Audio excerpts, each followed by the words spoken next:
Good afternoon, everyone. My name is Kashif Parvaiz. I am the Chief Information Security Officer at the University Health Network. Joining me today are Maggie Calle and Sutantyo. Today we'll be discussing KPIs, KRIs for security governance in the post-pandemic era. Just let, I guess, my fellow panelists introduce themselves. Maggie, you can go first. Thanks, Kashif. My name is Maggie Calle, and I'm the AVP of Security Governance and Risk Management at Sunwing. I work in the financial and insurance sector for the past 20 years, focusing on the delivery of security solutions and risk management programs. And I'm happy to be here today with you guys. Danny Sutantyo, I'm the Director of Information Security. I work for Sunwing. So I work with multiple different sectors from startup, retail, and high-tech company.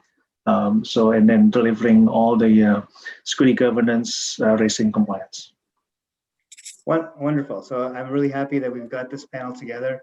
I think we're going to have a good conversation today regarding something that a lot of CISOs out there are struggling with today, and that is metrics and how to deliver KPIs and KRIs to their leadership team, as well as internally to their organization. So I think it's going to be a great discussion, and I'm looking forward to it. So if we look at the job of a CISO these days, I mean, a lot of it is now moving towards data-driven decisions. So gone are the days now before you could say, oh, we have this risk. I need to buy so-and-so solution. Can you fund me? So that doesn't fly anymore at most organizations. They ask you for meaningful metrics to back up your claims. They don't just take your word for it. You need to come up with various numbers and various trends to support your claim for more money for whatever solution that you're looking to do. So with that, I'm going to start with the first question is, so what are some of those key considerations if you come in and you want to build an effective metrics program, security metrics program, and reporting program for your organization? What would you do? Before I answer, maybe I'll let Danny start off. So if you look at this, when you're coming into an organization, you want to build an effective program. You don't really have too much going in now, so it's a net new greenfield organization. Where would you start? Yeah, I would start with understanding the objective of the business, right? What is the key indicator, the most important part for the business? What is the most impactful for the business? Usually, most organizations will perform sort of like a business impact analysis. From there, you will know, what's important for the business, which area of the business that's important, right? And then based on that, then you will build the KRI, and then the KRI can be linked to the company's KPI. And that's what I would do. Wonderful. Yeah, that's good. And Maggie, I guess maybe from your perspective, what would you think? Yeah, so coming into a new organization where potentially things are already established, I think there needs to be some assessment as to what's there, what's the current state, and what's the future state. If the situation is the one where there isn't anything established yet, then there needs to be at a high level, some considerations as to what is the story that you're going to try to tell and to whom. Decide which areas or domains of the security program need to be highlighted and why. Decide which metrics are we going to go with, that top-down approach or a bottom-up approach. And if choosing which approach to take, then the metrics need to be designed accordingly. If taking a top-down approach, an aggregated view and a high-level strategic level metrics is required if you're planning to take this information to the board, right? And what are the things that you want to highlight to the board? What is the risk posture measures, the trends, the compliance? And so technically you want to get there with a set of aggregated metrics and KRIs and KPIs that is aiming to answer questions to the board members rather than create more questions. If you keep going down from a top-down level to a more granular level, then the next level is the CIO and the CISO and the C-suite executives, who are typically interested in operational metrics and trying to understand how the data from the functional areas are aggregating up. What do they mean? What is the data telling them, right? And then getting down to a more drilled down approach, and that's where the domains and the specific metrics related to, for example, identity and access management, data loss prevention, vulnerability management, supplier risk assessments, and configuration management, all of those are key considerations. And for the business leaders who are also helping with the operational risks, right? And then finally, will these KRIs be reported as red, amber, and green? Typically, there is a negative connotation when KRIs are red or amber. So some organizations typically choose to instead use an index scale from 1 to 5 that has different meanings, right? Where actions are required or where the KRIs are actually remaining within the risk appetite of the organization. So those are the high level key considerations that the organization should be taking before establishing, especially if you're starting something from scratch, right? The same considerations are applicable if there is already a program, but you just want to improve things. Oh, wonderful. That's very good perspective. Yeah, and I totally agree with Danny and Maggie. Really, I think the thing is, as you're selecting various metrics, and I think Maggie touched on this as well, is that there's different types of metrics that are out there. Some of them are operational in nature. So all of our organizations have lots of tools. We have, all these IDS programs, machines. We've got firewalls. We've got, email filtering solutions. We've got lots of stuff, and everything sends a lot of data. So, it's very easy to, when you're doing it for the first time, to get overwhelmed by the amount of data that is there, because really you can get a metric for everything. There's like metric for everything, and it would be it would create things. It would become very cumbersome and very convoluted to try to sort of get a metric for everything. So I think I like what Maggie and Danny both said, is that you need to understand your business as what's really meaningful. I mean, there will be a lot of stuff, but and maybe you do capture some of it for your own trending purposes and that sort of thing. But that's something maybe you keep to yourself and don't need to sort of communicate outside. You just need to know sort of what's our baseline. Do we get I don't know, 10 million emails a month and that sort of thing? Is that an okay amount? Do we filter out that many? That might be okay for you to know, just an operationally, but it's not something that's going to give you a big risk indicator or anything like that. The other thing I found in my organization, and just in my experience in general, is you don't want to burden people with work. So you don't want whatever metric you decide on, you need to make sure that it's easy to capture. It shouldn't have to have some sort of someone has to write some big macro and run this thing and run this other script and maintain this code. It should be something that's very simple, that comes right out of the system itself. I always go for sort of almost like a vanilla out of the box kind of thing, where it's a report that already is generated by the system, rather than trying to create your own and have to maintain that. And the other thing for me is that something that's consistently measured. I think one real problem that we had, that some people fall into when they're creating their metrics program, is that you capture a metric, and but there's you don't know, actually it's actually more dangerous. You don't know what the metric is actually telling you fully. Meaning that, okay, if it's I don't know how many servers are protected with your malware stuff, you could say they're all protected, but oh, we forgot this area. Oh, it didn't have this area. Oh, this pair was excluded because we didn't have data from there. So then, when you do these kind of things and you throw numbers, you have to be very careful when you throw numbers, because you have to make sure you understand what the numbers are. I think that's one of the key things, is that where they're coming from. If there's asterisks or caveat that this area of the business was excluded for some reason or another, this area was excluded, this business unit was excluded, you have to know all that. You can't just report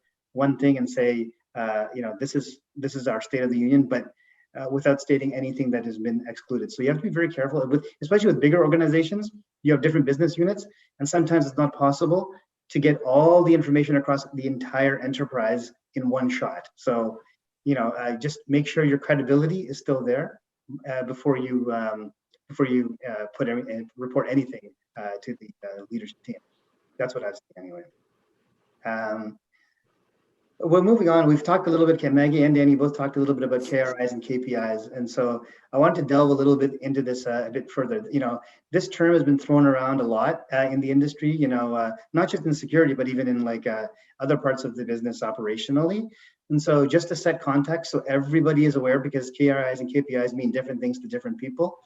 I think it's good to set some context as to what we are referring to when we talk about KPIs and KRIs. So maybe this time I'll let Maggie start with it. You can maybe state your definition of what those mean to you or your organization.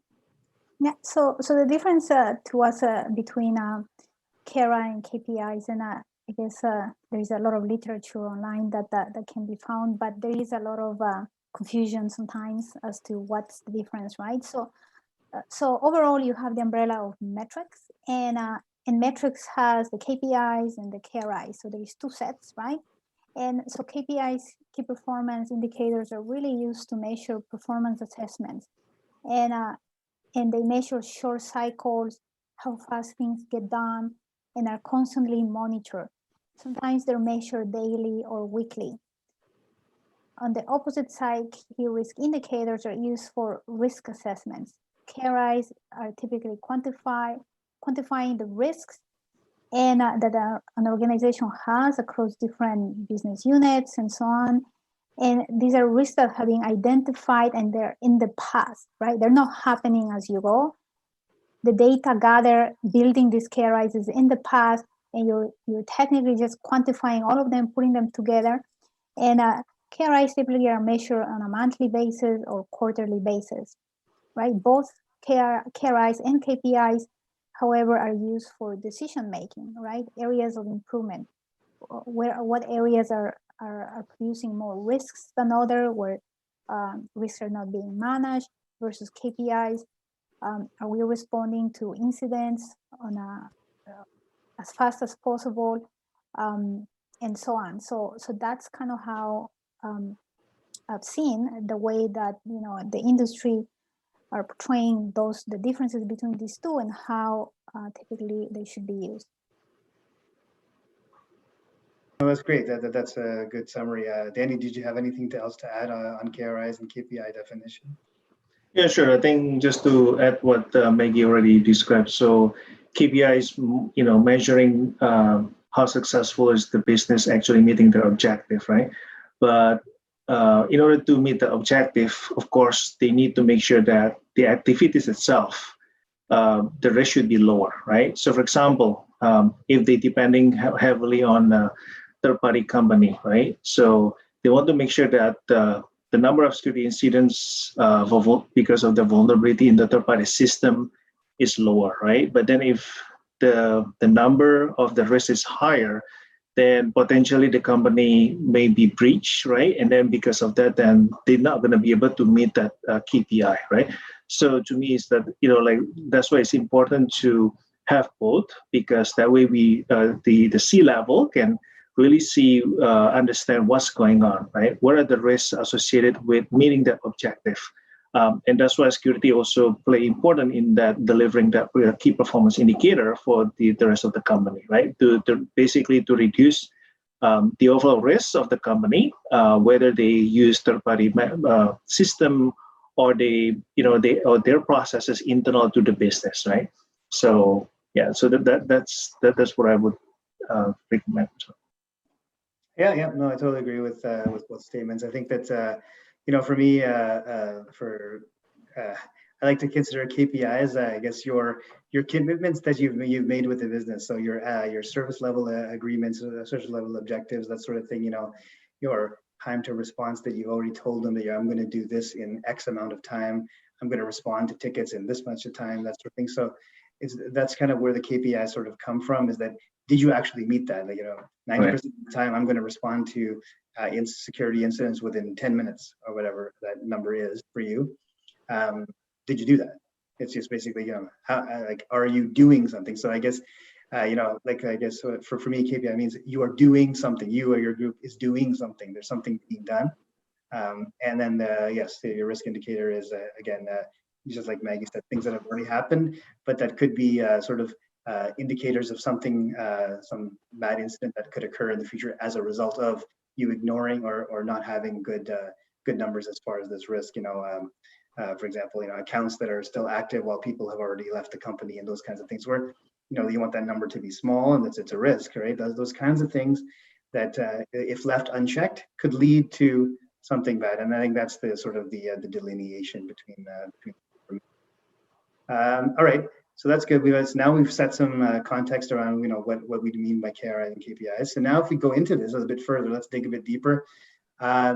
So what are some of the best practices that we can employ to design KPIs and KRIs? So now we know what they are. There's like the risk indicators, the performance, what you're doing. So from your experience, I guess when you build a KPI, KRI or KPI, which is maybe a little bit different than just a straight operational metrics, especially on the governance side, because now we're talking a little bit about governance here, right? So we're not talking so much operational tool stuff. It's more security governance related KRIs, KPIs.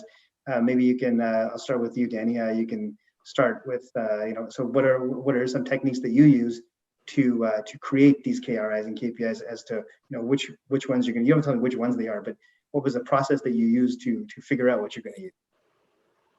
Sure. Yeah. I mean, so KRI is important. So usually, I would again pick the high risk area, right? Because you want to monitor that business process or processes that you have in place within the organization to make sure that if the risk is high, then you need to look into it, like why the risk is high, right?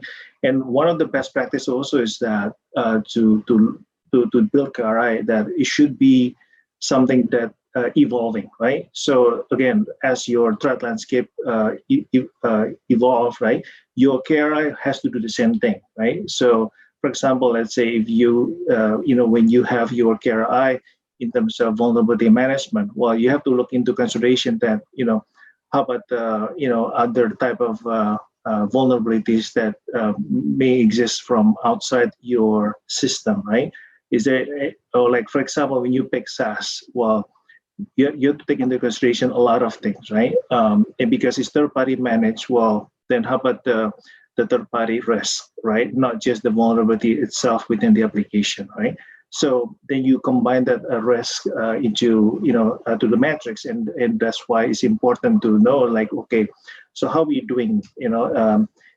Is the risk is going to be high, is it going to be low, or is it going to impact our business? If it's so, then what are we doing with it, right? So we need to be able to measure that, and that's why it is important to understand the end-to-end business process to understand what's the best way to build this KRI into our KPIs.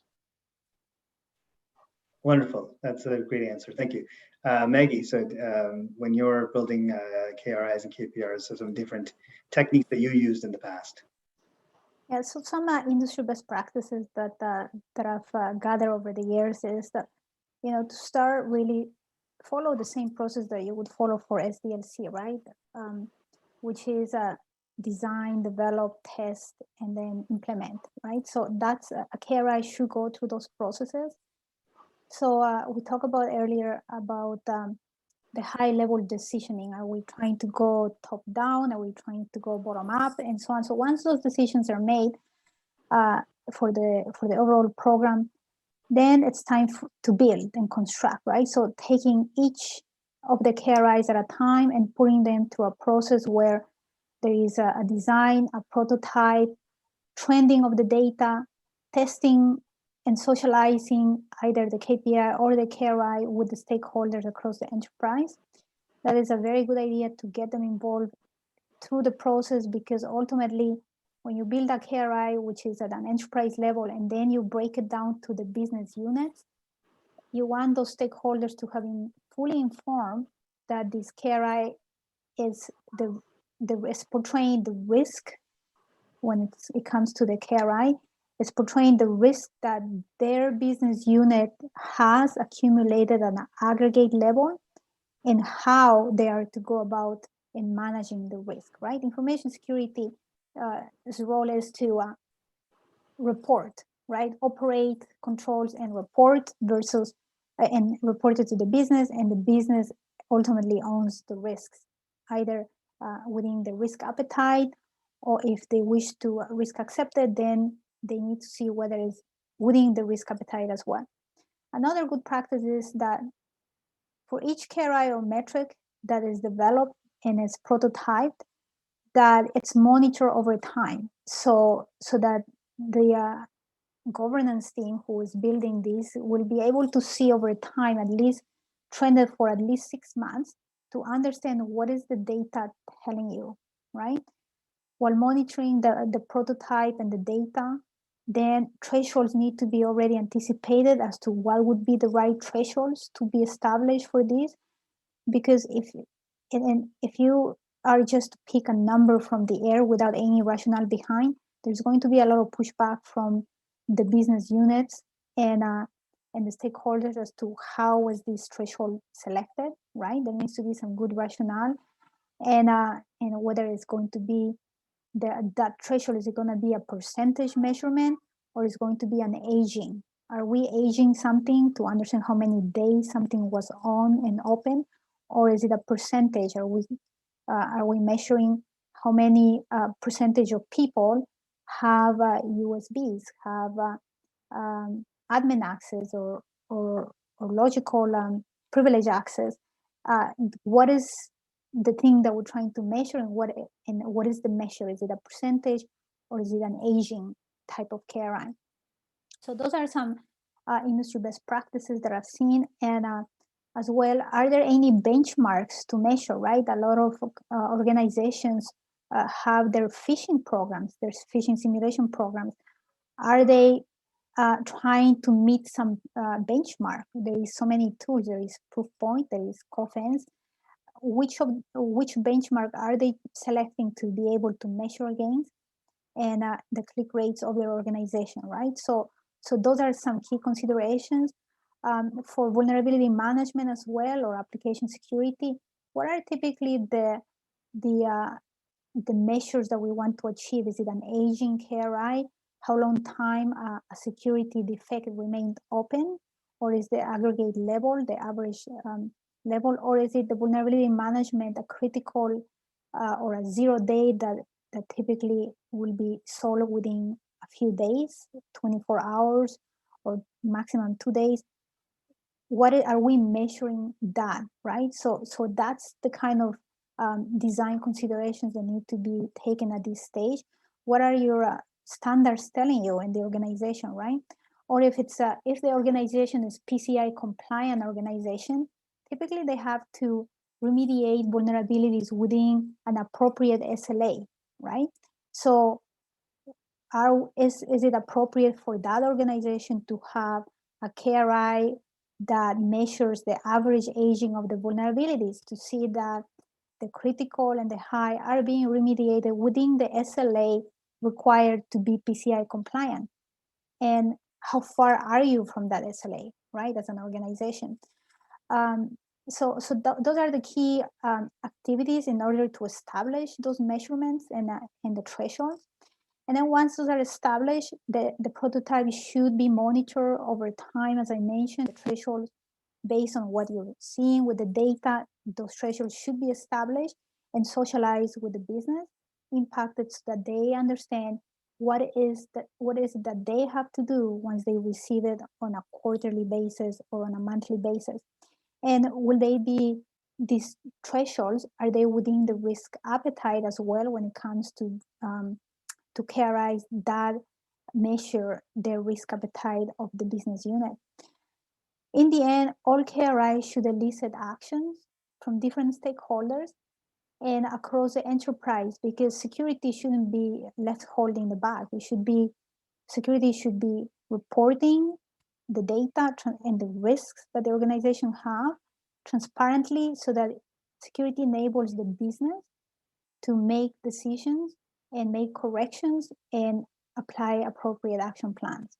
That's kind of the steps that I would recommend to people based on industry best practices and how to go about designing, developing, and ultimately publishing KRIs. Oh, that's a wonderful answer. I think I like the whole sort of design for phase, and you look at it like from an SDLC perspective, where you just you test, you want develop, test, monitor, that sort of thing. I think that's great. I think that's probably the best approach to take as well. I think one of the things is that you do need to test them. Yeah, I mean, a lot of times you just sort of develop a KRI in a bubble and that sort of thing, and then you send it to someone and they're like, you need to keep track of the question. And the way I like to do it is, I put myself in the other position. If I was an executive leader or on the board and someone showed me this, why would I care? That's the question. If you were there and your CISO presented this, should you care about this number here? Like, does this tell you something meaningful, yes or no? To make it, just like Maggie said, to make a decision, to take some action. If it doesn't, then it may not be as meaningful as you think it is. And to do that, I think what I like to do is, personally, is whatever business you're in, I like to, most well-run businesses have their own overall strategic plan. They have a plan for the next 3 to 4 years. The CEO and the board has already created this plan. Maybe they want to grow more. Maybe they want to expand their customer base. Maybe they want to focus on customer satisfaction. Maybe they want to do something else. Maybe they want to focus on safety, whatever the organization is. And so then what I do is I like working myself backwards from there. It's like, okay, so from a security perspective, cybersecurity, what could potentially impact that objective? Like, if I'm trying to expand somewhere and or have a great customer service experience, maybe something, if I was in a call center, maybe something on our call center or the customer service application that I have, my CRM system or whatever is my big thing. And if there's a risk towards that, then that could seriously impact my customer service metric or KPI. It could go down. So what I like to do is, because the executives and the board, they care about what's important to the business. They have their own sort of thing. So if you can tie it directly to there, then they're interested. Then suddenly they're interested. They're like, oh, if that could actually impact my whatever, because then it impacts them very more personally. And so that's kind of what I like to do, is make that sort of connection. And if there's a direct traceable connection, then it's more meaningful for them. And then I love Maggie's point about socializing as well. So don't spring it on them. The last thing you want is, you go into any sort of executive meeting or board meeting, and that's the first time they've seen this KRI, and you spring it on them there, and you're explaining it right then and there. It shouldn't be like that. It needs to be socialized well ahead of time, accepted well ahead of time, so that when you actually have the data, the months of data that Maggie was saying, then they're comfortable with it. They've seen it already. It's not the first time they're seeing it there. And then, because I've seen this before at other places where people spring a number on someone, and then you only have about, usually when you come to some these meetings, you have very limited time. You have maybe 10 minutes, maybe 15, maybe 20 max. These kind of things, and half of your meeting gets tied up is that I didn't understand this slide, I didn't understand this graph, I didn't understand this number, and all your time is gone. You want to say so many things, and it's all taken up because of this. So you have to be very careful with the socializing aspect. I love that point there. So excellent. All right, so we're moving on. We have another question here. As we move into to COVID-19, the pandemic, and I'm hoping that the news today was about a possible vaccine was true and that sort of thing. I wish it is, and I wish that will come through quite quickly. But in any case, so with COVID-19, I guess. So what have you seen, I guess, as far as trends in the industry, as far as issues that have happened with COVID-19 from a cyber perspective? Have organizations moved their metrics? Are there even metrics now that that a lot of organizations are doing to capture, I guess, the pandemic, people working from home, all this sort of thing from a cyber perspective? Are there new KRIs out there that the industry is trying to capture? So maybe Danny, you can start. Sure. Yeah. I mean, I think that's a good topic to discuss with the current situation. Is that the KRI is that I think depending on the organization, because there are a lot of remote workers now is not working remotely, right? So it's no longer going to be in the corporate. So now you're going to introduce the risk by having a remote workers if the company never equip the user to be able to work remotely, right? So I mean, for example, they never have VPN before, and suddenly they have a VPN, and means that you have to educate them. Okay, so what does it mean to use VPN? What's the difference having laptop on the internet at home versus at work, right? So there are things that probably when at work you have this firewall or internet filtering that will block certain access. But then when they start working remotely, well, depending on the company, if they have they don't have the right endpoint protection, then everybody can access to certain thing, and it could be malicious, right? So now then your KRI may have to change a little bit, because now saying, okay, so these are the, now you want to see, okay, how many laptops out there from the remote workers that actually is infected by the malware, for example, right? Do we see the trend goes up? Well, if it goes up, then you want to see like why, right? Is it because maybe they need more security awareness training, or maybe what we can do as an organization to reduce those risks, right? Not only just doing education, but maybe having the right endpoint protection by blocking more stuff, so that way they can work remotely, with more security on the laptop, right? So that kind of stuff. Not only that, right? So, for example, let's say communication. Sometimes maybe when they work from the office, they communicate with third-party company. Everything is provided, everything is secure, right? The link. But then when they work from home, they may be bypassing the security protocol that's already in place, right? So then we have to look into that, saying, okay, so what are the confidential information that they're transmitting that bypassing the network security that is already in place in a corporate world, right? So I think the KRI is going to be interesting, because to see, okay, so if the user, now think of it like this, right? The shift is coming from the corporate office into the home, pretty much, right? Saying, okay, so because when the user work from the office, they know that everything is already provided. But then when they work from home, well, guess what? So they have to think more about security.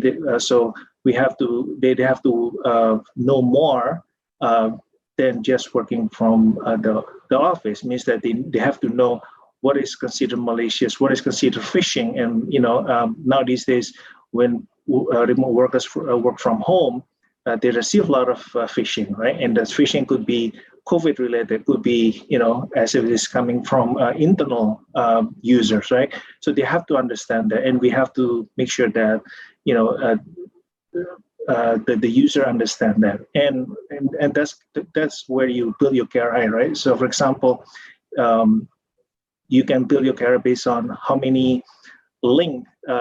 Based on your phishing test that you send to the end user, how many links that it's going to click, right? Do they pass? If not, then we have to make sure that we should address those risks to the end users.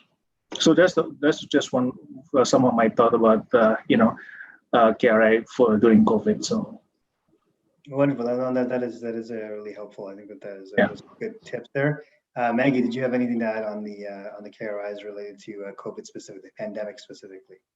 Yeah, so I think the Verizon data breach report was really good that came up, and it was actually right at the time when we started with COVID, right? And I think it was published in March or April. I think it was April yes. or March, right? And without even the, I guess, taking into consideration that the pandemic, there had been a big uptake in the third-party risk.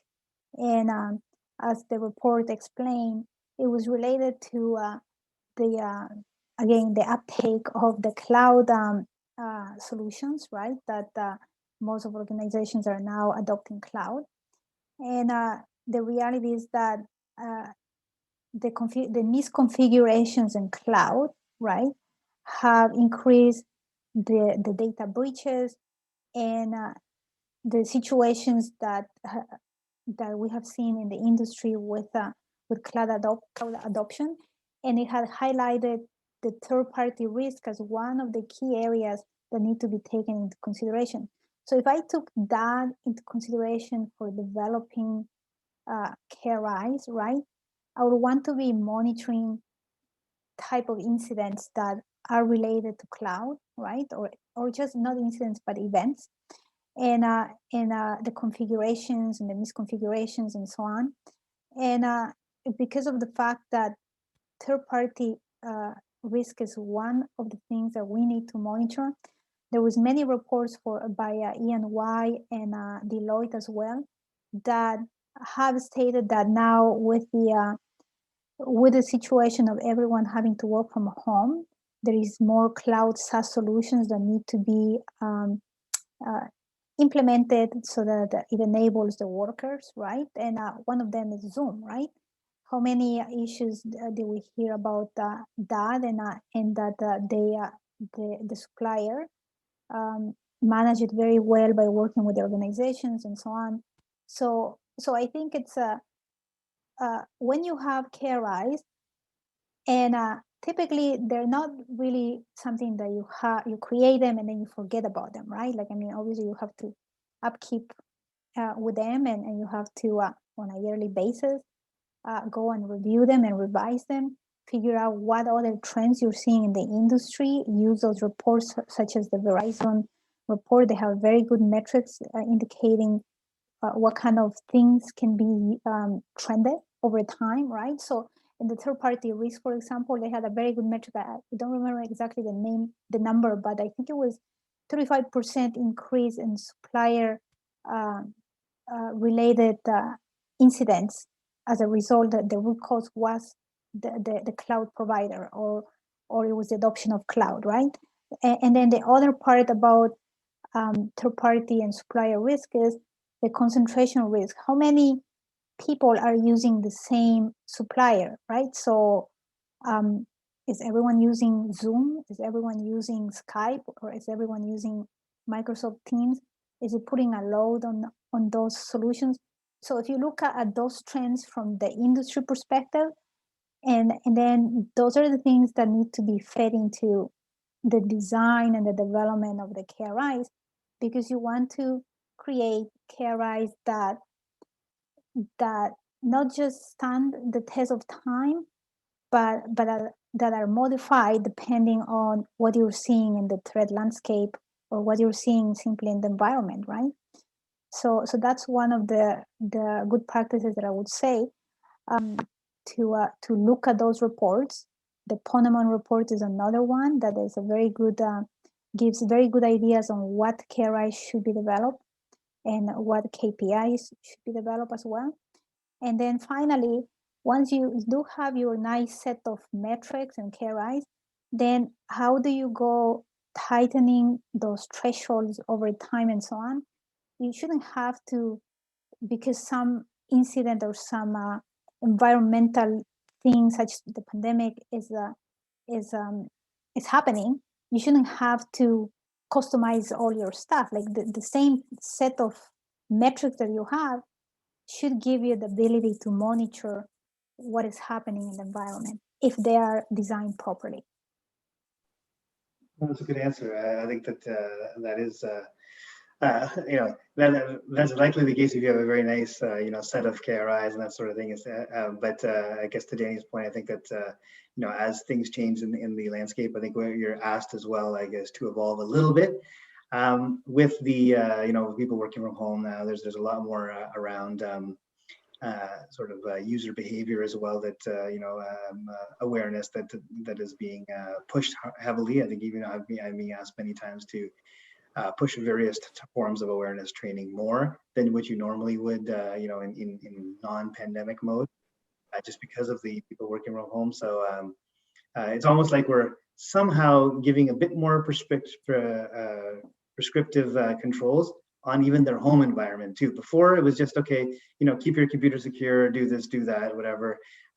But now, like there's specific statements that need to. A lot of organizations are making these as well. It's in several reports, is to actually tell your employees on how to actually give them tips on how to secure their own home networks as well, not just their PC, but their own home networks, because a lot of them have many people on the networks. A lot of times that they are using their default passwords for their routers, all kinds of stuff that's there, their SSID is open, all that kind of thing. So there's a lot more, I guess, on that side of things, as well as, better use cases for their data itself. So, reminding people not to try to save stuff on the local hard drive, try to save on your OneDrive more often, or your SharePoint site or whatever, where it's secured and that sort of thing, rather than, because now you got the laptop everywhere now, so you can use it, you lose it. That sort of thing. So there's a lot of different tips that are being given more, just because I found more because of COVID than in non-COVID related mode. I think the rest of the KRIs are fairly straightforward. It's just more on the user awareness side that I think that there's a lot more emphasis now. You mentioned it was just cybersecurity awareness month last month. So I'm sure a lot of the organizations out there, people out there who are watching right now on the CISO community, that would have run some sort of a campaign, a cyber awareness campaign. I was asked to run one as well, and there's lots of different good data out there that has been found from that. And actually, it's funny because people actually want to know. I'm not sure in your organization too. People do want to know what happened. They want to know those results and they want to debrief. So it's good. It's a good engagement opportunity for everybody. So I think those were the questions. I think that there's a question in the chat as well. I'm looking at it. It says here, what are some best practices to guide remote staff with securing their work environment? I think I just talked about that a little bit. Securing your own Wi-Fi, making sure your routers and that sort of thing are all taken care of. I think there's also some DNS as well that can also be settings that can also be set up. A lot of times people are trying to. A lot of services now are available without VPN. So, there are web services for your organization, like for cloud and those kind of things. You don't really need a company issued laptop anymore to do that, right? You can it's all webified. So, so most organizations are deploying 2FA, so you can use any computer rather than just the one that they gave you to do some basic work. So there's lots of things like that. Is there anything that I missed, Danny? Maybe you can help me out with this as well. Some best practices for remote staff securing their home environment.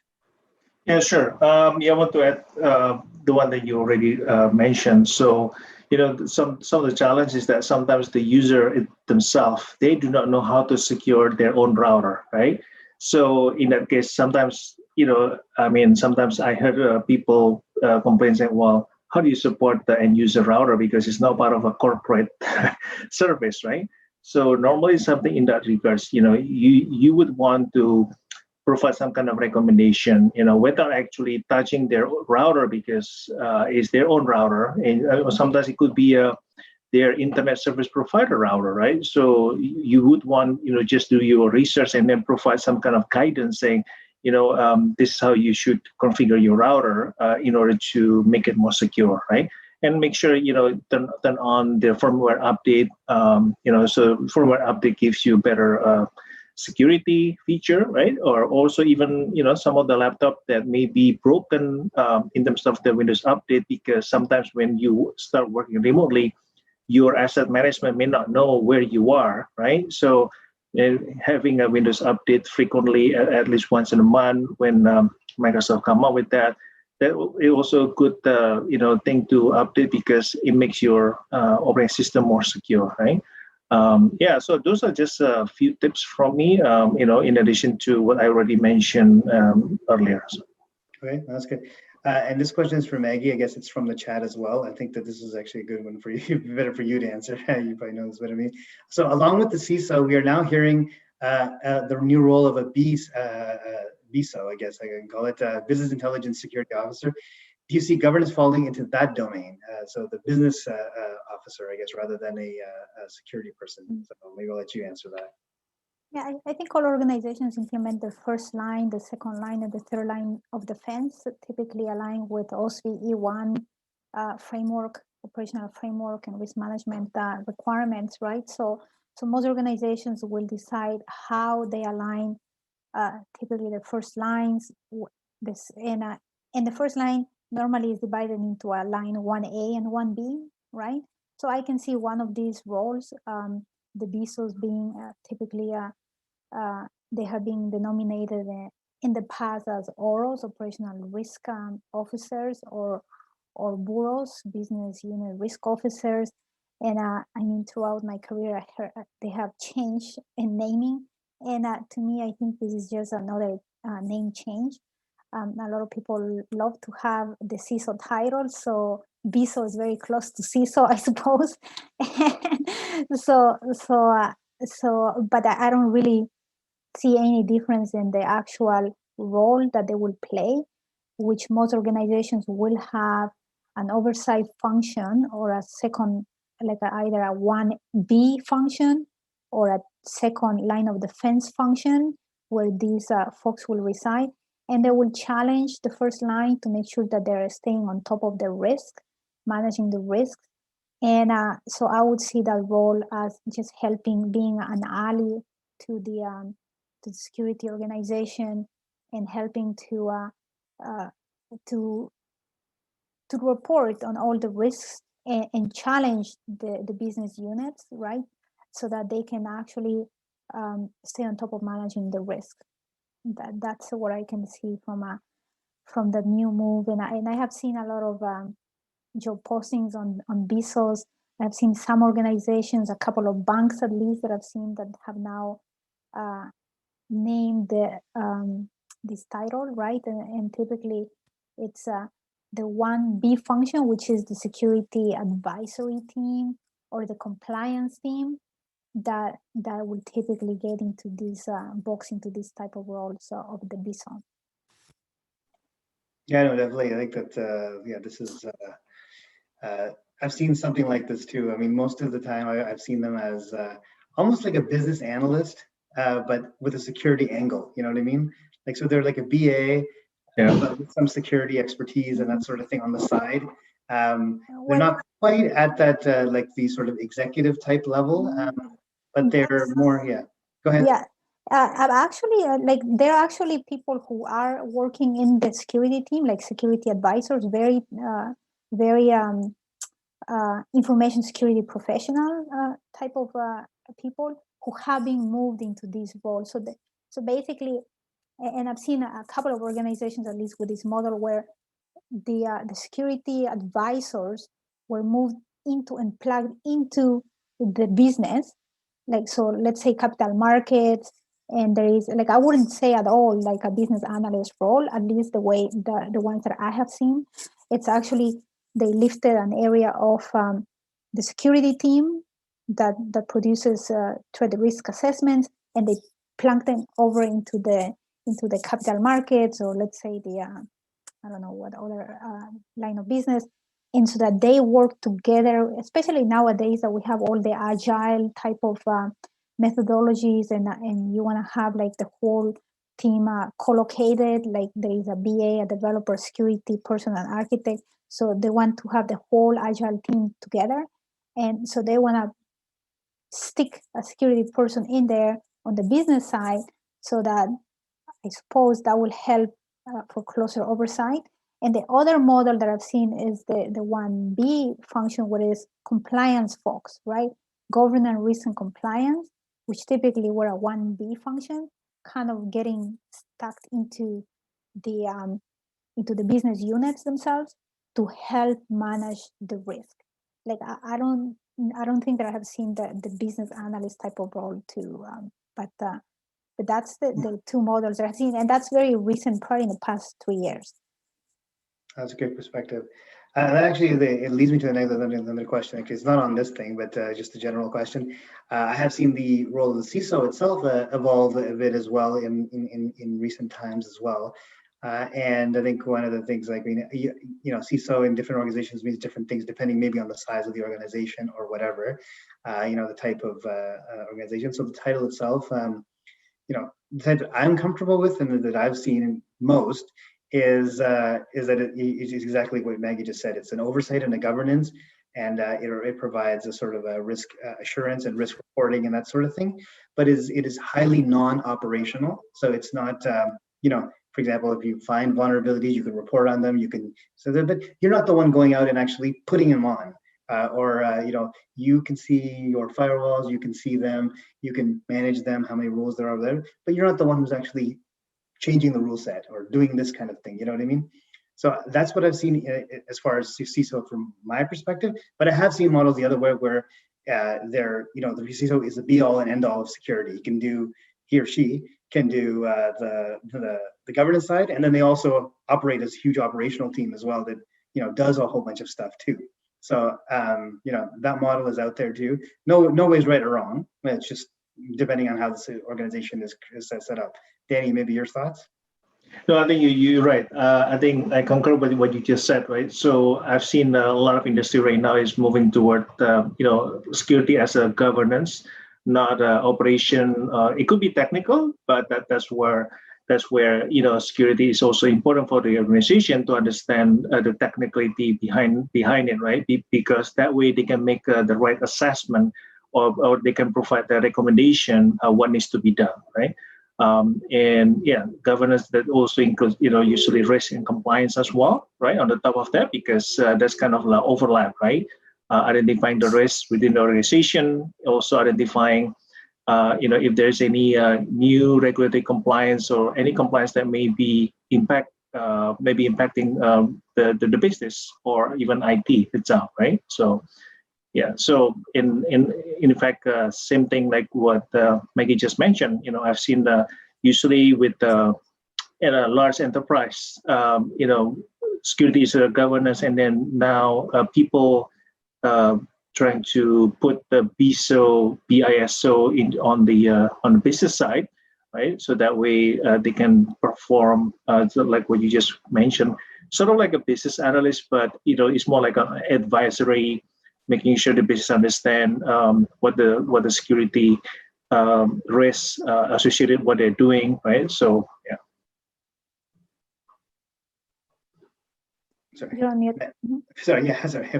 Maggie, is there anything else that you wanted to add there? No, I was just going to mention that in Mexico, the regulators in the name of the regulator escapes me right now, but they a few years ago, maybe 3 or 4 years ago, they mandated sort of a rule that banks had to comply to, which was that the CISO, and this is to your point, Kashif, that the CISO shall not have any operational activities, and they should be completely removed from the CISO and from the operational activities like the SOC, the information security operations team, and all the incident response and all of that. And they should take a role of pure governance, and that they will report to the president of the organization, the CEO, or a chief risk officer, and there will be a line 2 of defense. And the CISO should not be in the first line of defense, which is the typical scenario, right? Most CISOs report into technology, and that's, I guess, one of the it's good in a way that then it gives the CISO the ability to work on the same footing as the business, right? Because sometimes the business might not want to listen to what technology has to say, right?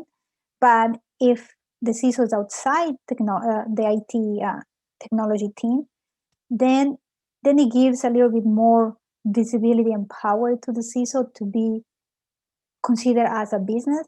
And I know of a few organizations that have implemented that approach, right? But in most cases, the CISO reports into IT, right? Not into the CEO, and is considered kind of a business. And but some regulations are actually looking to change that. I suppose because it gives a little bit better chances for the CISO to be more successful if they're purely on a governance role versus they're kind of stuck within the IT and they're only viewed as IT and they're not actually helpers and enablers of the business. So that might be kind of a perception in the positioning that some regulations are actually working towards. Wonderful. That's a great answer, and I mean, I love that answer too. I mean, like it is great because I mean, it's one, not only does it separate you from IT, it also separates you from a financial perspective as well. Like, so you don't have to ask a CIO or some other person for money for various operational for various governance activities, or you want to go get something, you usually are funded separately. Like you're not part of some big IT bucket that you have a small portion of. So I think that's great. So we only have 5 minutes left. I think there's one last question that I did see on the chat. I'm not sure if we're going to be able to get through this a little bit. So are you considering any blockchain technologies to enhance your processes? So, you know, everyone's buzzword of blockchain, and that's going to throwing it around everywhere. For me, I think it's a bit too new for me personally to actually haven't fully proven itself. I know that various hospitals in various other areas. I come from a hospital background, so other hospitals in the States and other places are looking at it, but not so much on the security side. They're looking at it more on I think pharmaceutical dispensing and that sort of thing, where you can keep inventory of various types of medications and those kind of things that are dispensed. I think for me, I've been reading about it a fair bit, but I think it's a bit premature for me anyway at this point. How about you, Danny? Yeah, I think I have the same answer. I think it's a little bit premature for at least where I work, and also in my area as well. Yeah, I think it's just something that we have to wait for a bit to understand more, and how can we I think as the blockchain technology becomes more mature, and then we'll look into that. Maggie, do you have anything else to add, or? Not really. I can't really disclose what my organization is planning to do or not. But I mean, in the industry, we see that blockchain is becoming mainstream. There has been a few projects, consortiums that have been created where many financials have participated, which is public knowledge, like verify.me. But other than that, I really couldn't share anything.